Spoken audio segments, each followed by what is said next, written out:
Okay, so it's my first live on YouTube. I'm gonna start going live more often.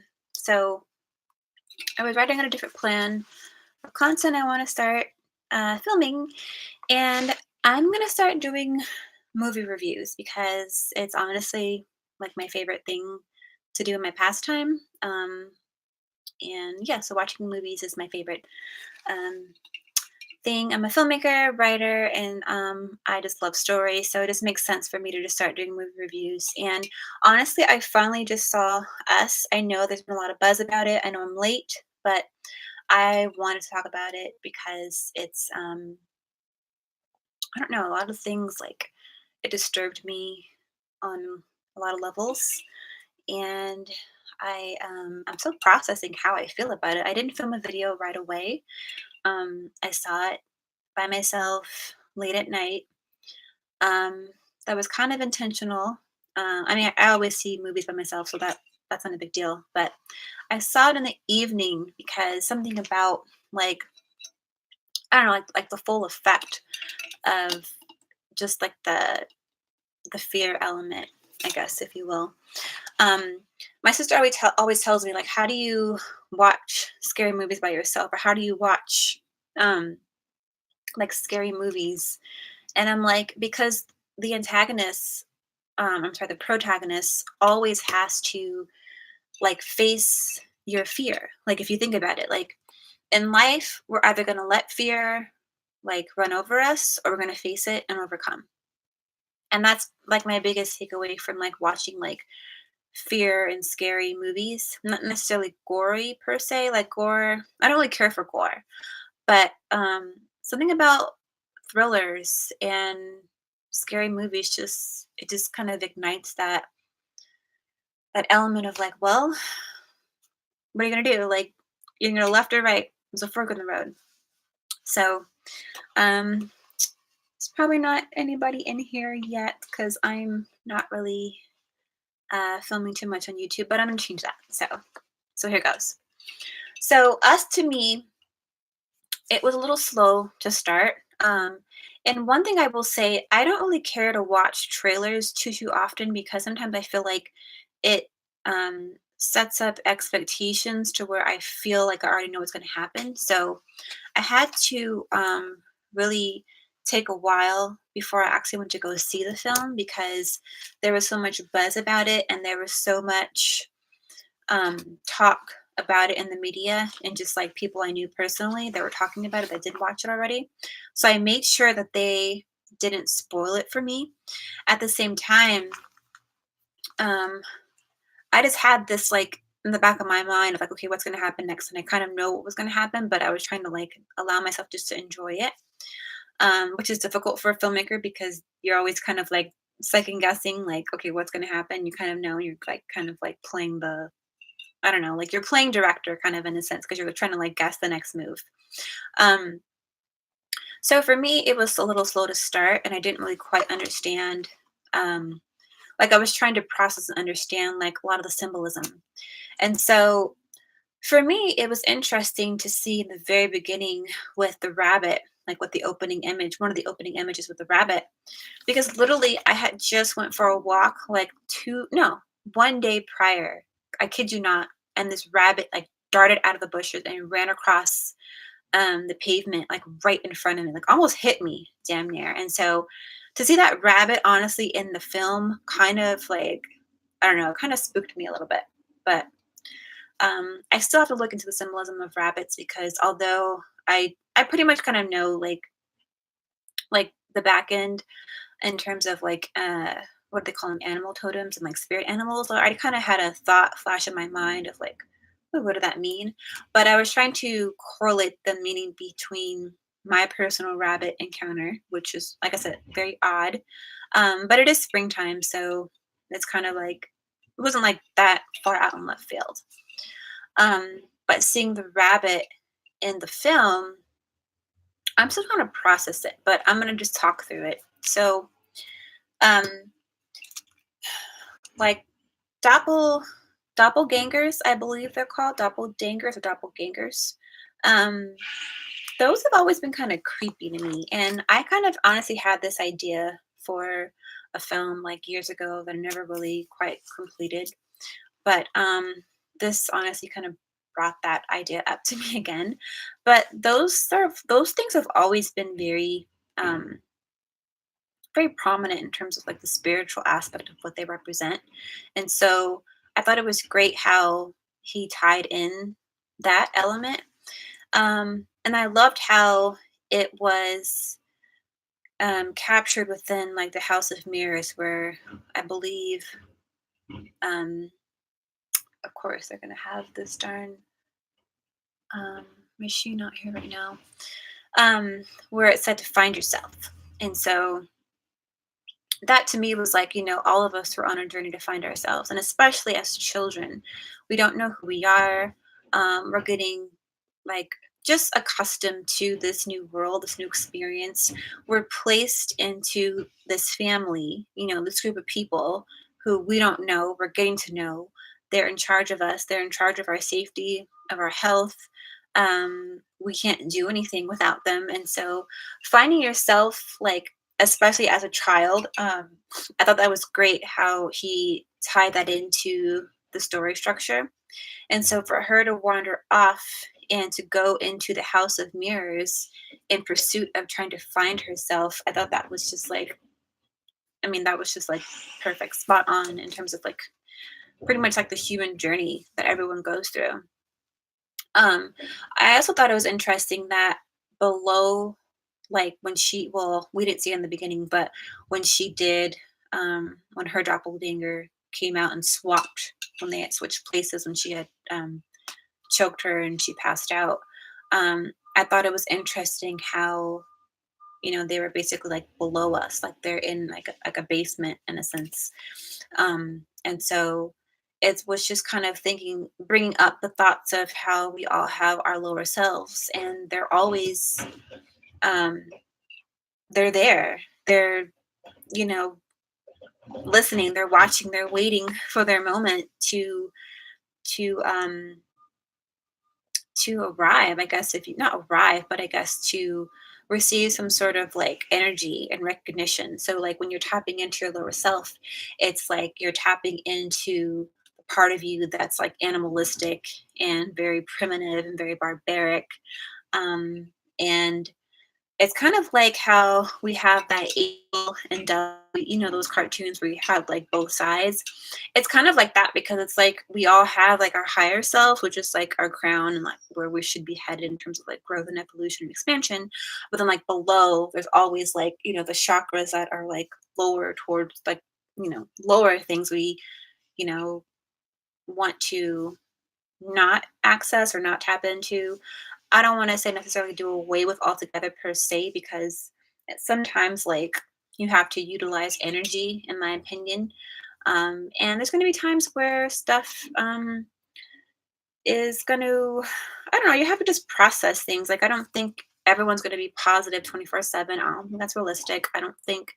Um, I don't think that's just the way to live life. If someone's going to walk through life and always be smiling and always be positive about everything, and you're never going to be affected by anything, that to me is just not realistic. So I thought that was very genius of him, and it made me think too of myself of like, damn, like there's been times that I let the lower part of me get the best of me, unfortunately. Definitely not perfect, not something I'm proud of, but I'm going to be honest and admit it. But I love the fact that him shedding a light on that really, really just brings forth um, how we all have that second side of us, if you will. We all have that aspect of us that um, we got to be careful, I guess, in terms of what we're going to give energy to. The thing that came to mind was the story of the two wolves, and it was a grandson and a grandfather. And the grandfather was telling the grandson the story about the two wolves, and he said one wolf, is life and prosperity and bliss and joy and hope, and the other wolf is jealousy and greed and envy and destruction. And both wolves live and they reside within all of us, and they're at war with each other. And the grandson had asked the grandfather, well, which wolf wins? And the grandson said, whichever wolf you feed. And so that really struck a chord with me when I first heard that story years ago, that little small short story. So to watch it reflected in the film Us made me think of that. That was the first thought that I had as I was watching it. And then as the story progressed, I just thought it was interesting because it kind of played on, like, because initially we didn't know, right? We didn't know that she really was the lower self, because she wasn't talking. And, when she first came up to the top, right? So her parents thought something was wrong, obviously, because they're thinking she wandered off, something happened, she got abused, somebody did something to her, they didn't know what went wrong. And so she's sitting there in the therapist's office, and the parents are arguing, bickering back and forth, and she's just sitting in the other room playing like a little toy. But because down there, obviously they don't have the full capacity to interact with the world, so her vocal cords really weren't exercised enough. So it took her time to get her voice and develop that. So that was interesting, but it also tied into how as children, a lot of times we're silenced, and we're not viewed as equals. We're not viewed as important. We're not viewed as having a voice. Like, we're not allowed to speak. I know a lot of friends of mine grew up in houses where they, like, everything you did in terms of like any sort or form of just expressing yourself was viewed as disrespect. And so you were like severely punished a lot of the times. And so I thought that was interesting how that element was tied into it. A lot of children are silenced and were not able to speak. Um, Secondly, I thought it was great because it showed that um, when you have so much trauma and tension growing up, especially in homes where there's just a history of trauma and violence and family just really not sticking together, you feeling out of place, um, you kind of tend to, well, this is kind of how I felt anyway, because I'm a survivor of that type of environment growing up as a child. And so it made me think a lot about myself, and that's really what it is. So honestly, everything I'm going to say right now, I'm really really speaking a lot of myself, because it brought up a lot of things in me that I didn't realize that I was dealing with and I had been harboring, um, and not necessarily neglecting and running away. um, and I'm going to be honest, I'm going to be completely transparent. I've had to go to therapy. I went to therapy for a few years, and it really helped me a lot. And I mean, this is Mental Health Awareness Month, and there's a lot of unresolved trauma that people are just not dealing with. And I didn't want to be like that. I refused to. I didn't want to be just, you know, in that line of just being cyclical with trauma. And then, like, I'm passing that along to the next generation. Like, I don't want to be like that.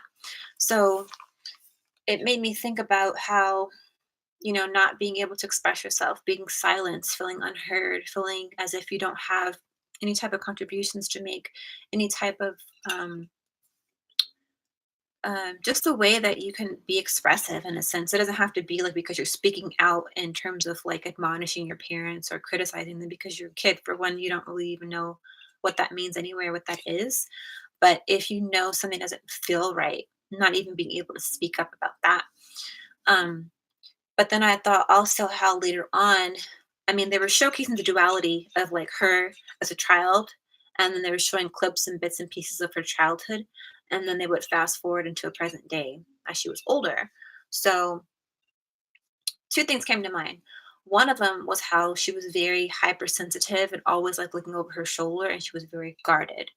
And I felt like that struck a chord with me because that's been me too. When you grow up in trauma, you grow up with stress, you grow up with abuse sometimes too. I think her abuse was just different though, because it was more of like a mental thing. It wasn't necessarily, although it wasn't really her because they switched places. But the overall theme of what I got from it was when like you grow up like in traumatic and abusive households, or not physically always per se, but just mentally and psychologically and spiritually even sometimes, um, you feel as if you have like your guard up, and because you never dealt with it and you weren't even really allowed to, you didn't have a voice, you didn't have an outlet, you didn't have someone who really stepped in and could show you like a more positive way to be.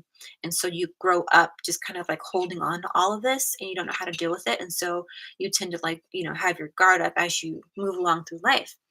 And then also the second thing was I noticed like the dynamics between her and her husband's relationship, because the stuff that happened to her, like when she retold the story about when she got kidnapped, even though she was really telling it flipped because she was the one who did the kidnapping. But as she was retelling it to him, I thought it was interesting that he had no idea. But here we are years later. They've been married for X amount of years. They have two children. Um, Actually, they probably had been married for a while because the oldest child, their daughter, she was, I mean, almost like, yeah, prepubescent. So she had to be at least 12 or 13. She had a phone, right? So I'm guessing she was at least, well, no, she was trying to drive. So she had to be like 15, right? 15, 16.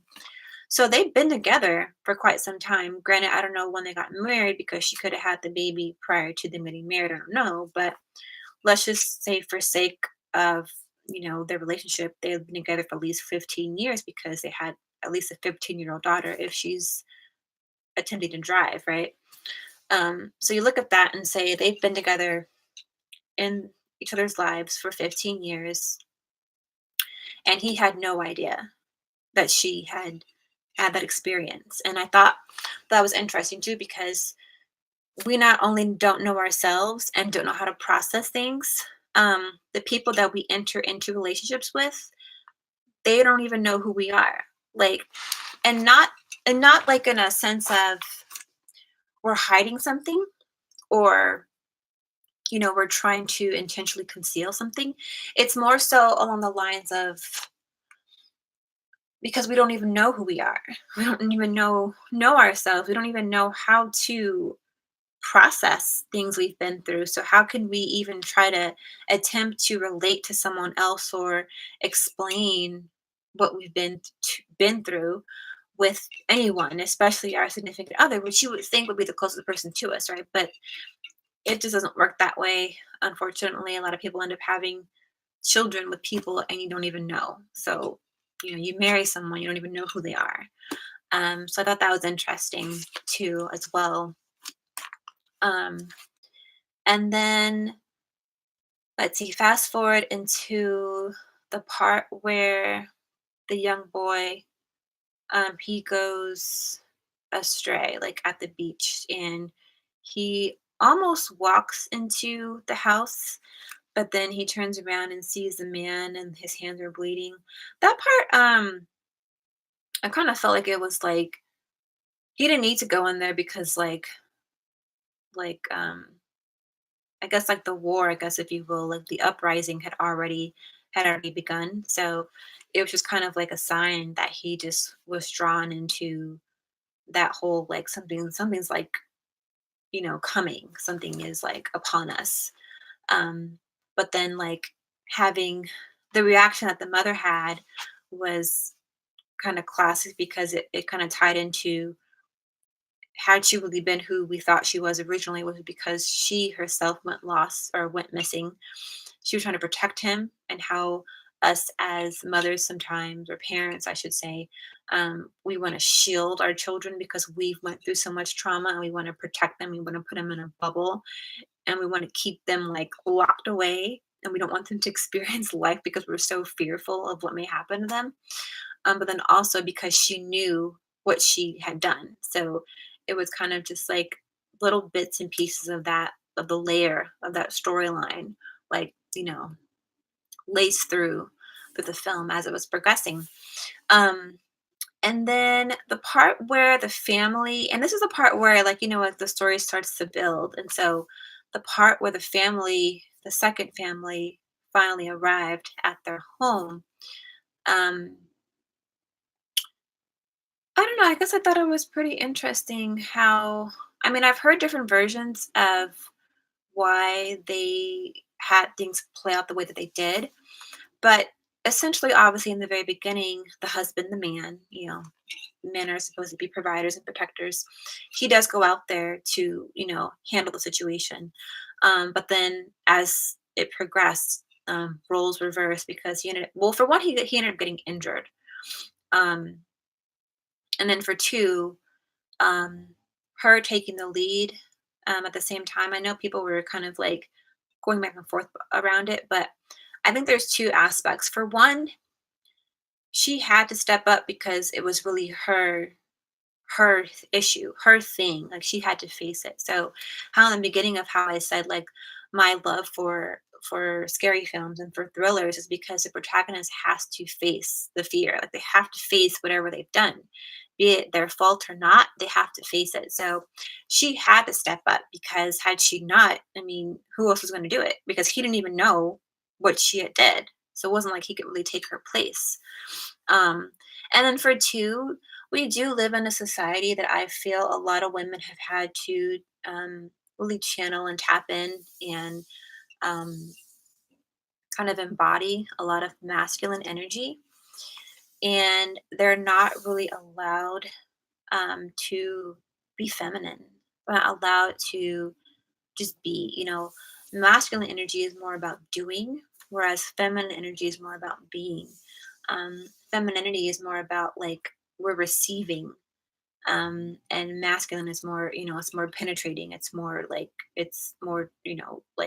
direct, and it's like making a decision. And feminine is more chaotic, and we're kind of like we need help and guidance and direction.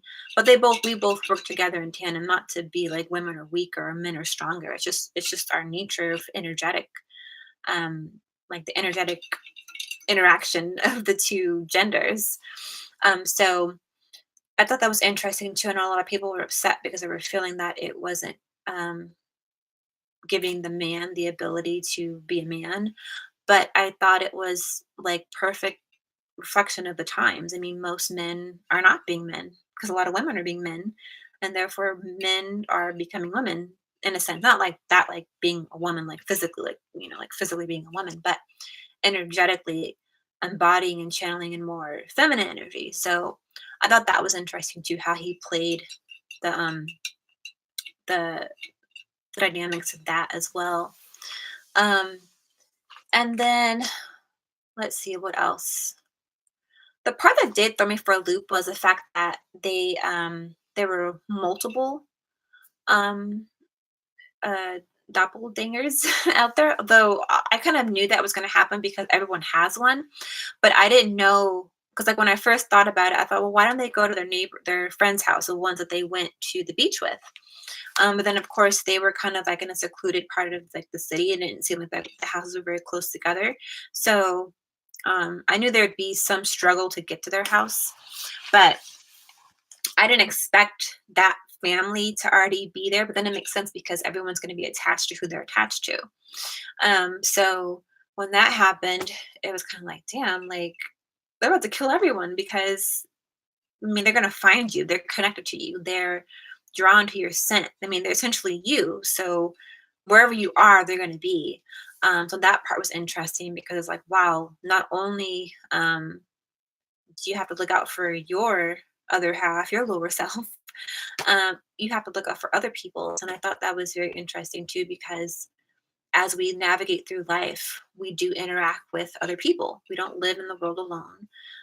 Even just with your own family, you're going to interact with another human. So it's like I could be channeling my higher self, but my sister could be tapping into her lower self, and then it can create a conflict. So, like, if we're ever in a disagreement or an argument, more often time than not, someone is channeling their lower self and someone is channeling their higher self. Like if there's like some sort of incongruency. So that was interesting to see that play out as well.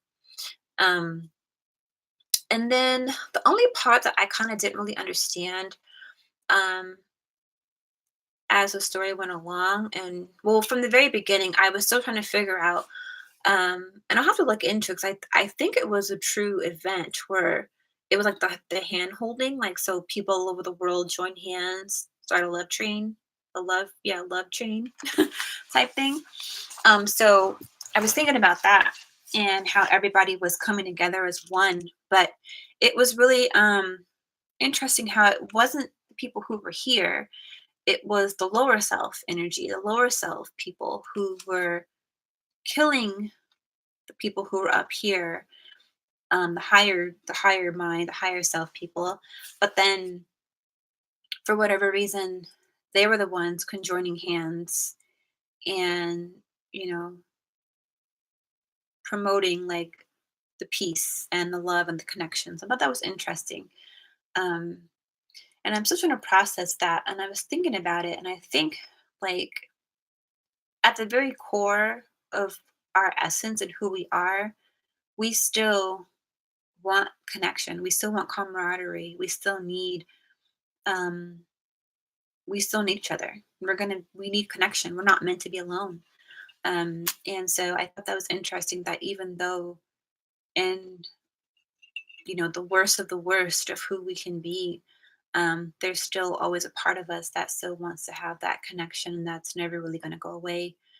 But unfortunately, we can muddy the water if we're not really growing and thriving and being our best versions of ourselves. All we'll end up doing is just replicating more trauma because you're going to be attracting more trauma in your life. So I think that's what I was thinking. I don't know if that's what he meant. But then, of course, film is subjective. So it's not necessarily like I'm right and someone's wrong. It's just more so, um, like my takeaway from it. Um, I will say that um, I thought it was very genius how the son towards the end when he knew that it was his time, when his lower self was going to appear with the fire.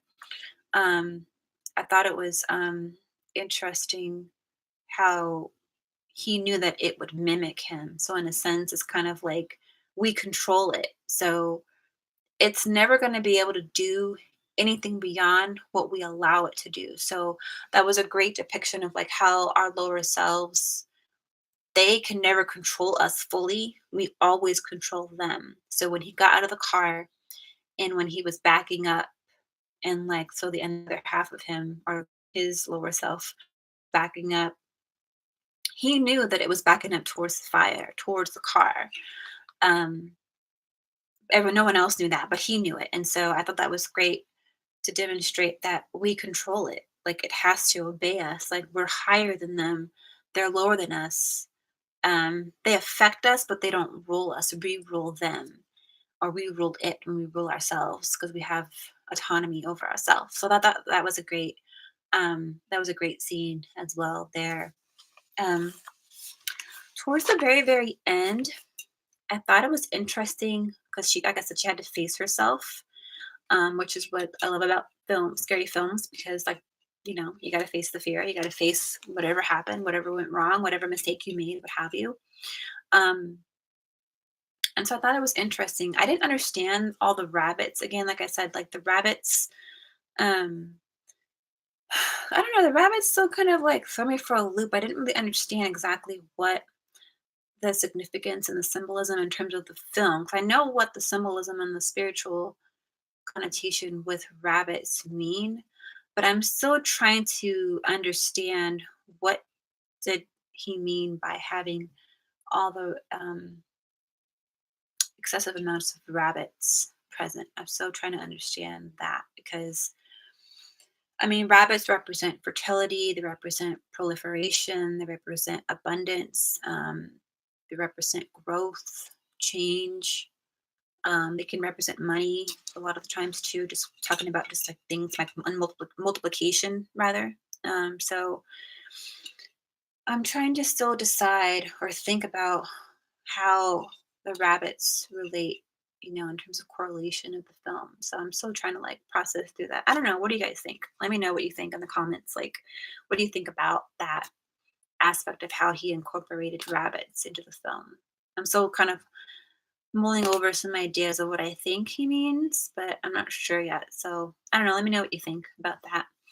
Um, Towards the very, very, very end, though, when she ended up killing the other one, which unfortunately was really killing the real one, um, I knew at that moment when she like had stabbed her with the end of the spear.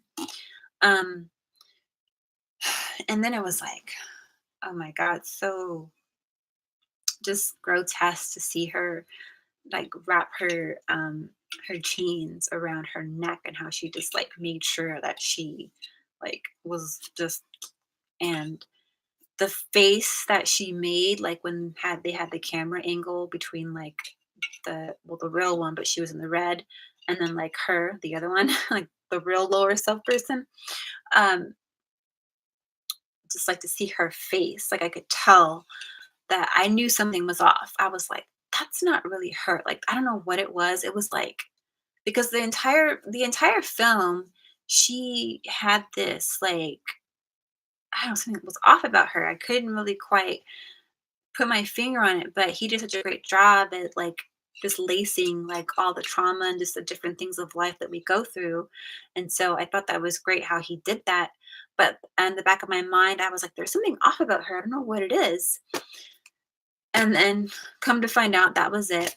And then so at the very end, when they're in the car driving off, the son, it was like he knew because even like when he drew that photo in his bedroom when she came in to say goodnight, like way earlier in the scene before the family showed up, the second family showed up.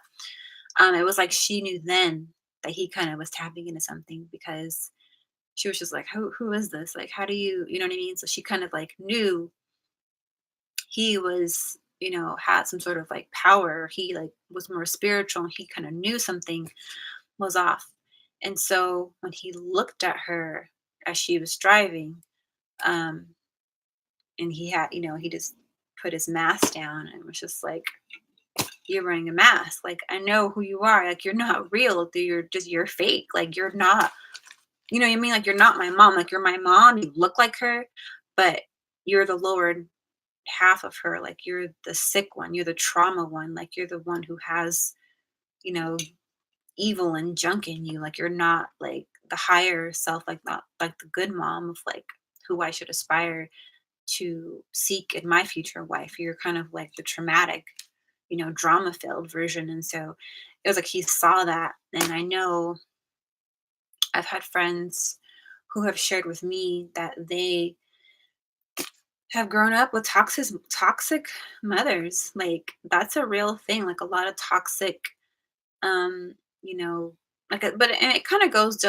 twofold, just how we were saying before about like just when you grow up in trauma and you have like, a lot of like a history of just drama and stuff like surrounding you in life as you're going, you're growing up and you're trying to interact with these people.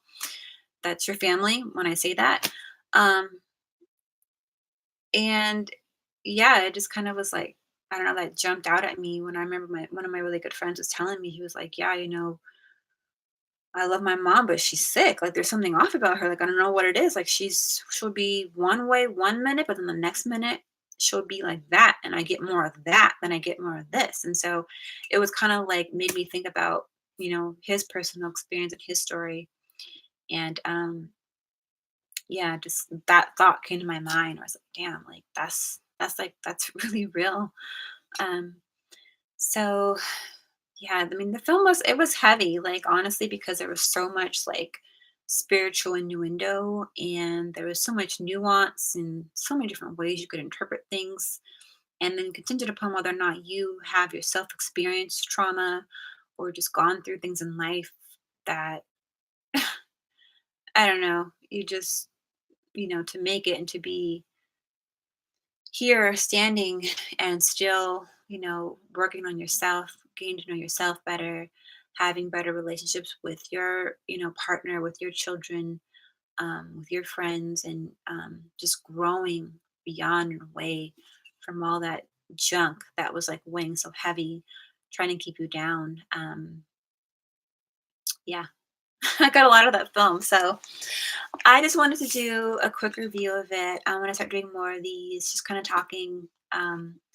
and no one joined me today, unfortunately. But next time, as I continue to do more lives, I know that more people will probably hop in and just make it a conversation. So I'm gonna start doing more movie reviews because I just love story, and I'm gonna start just sharing my thoughts about what I think, and just yeah, having some more dialogue.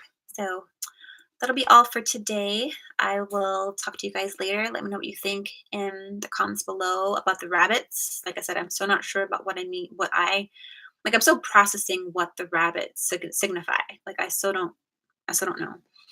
Um, I mean, I have an idea, but I don't know. I'm curious to see what you guys think. And then also let me know what other videos or whatever films you want me to review. Like, I know there's a few other good ones out there that I haven't seen yet. And so I want to be able to go see the film and then, like, let the fresh thoughts accumulate in my mind and then film a live or something. So let me know what else you want me to review. And then if you also are a fellow filmmaker or a fellow writer, fellow story lover, subscribe and let's connect. And yeah, let's just kind of like grow our community here. And I want to get out there more and get to know others who are as passionate about are as passionate about film and story as I am. And so I look forward to connecting more and meeting more people in the future. All right, I will see you guys next time. Bye.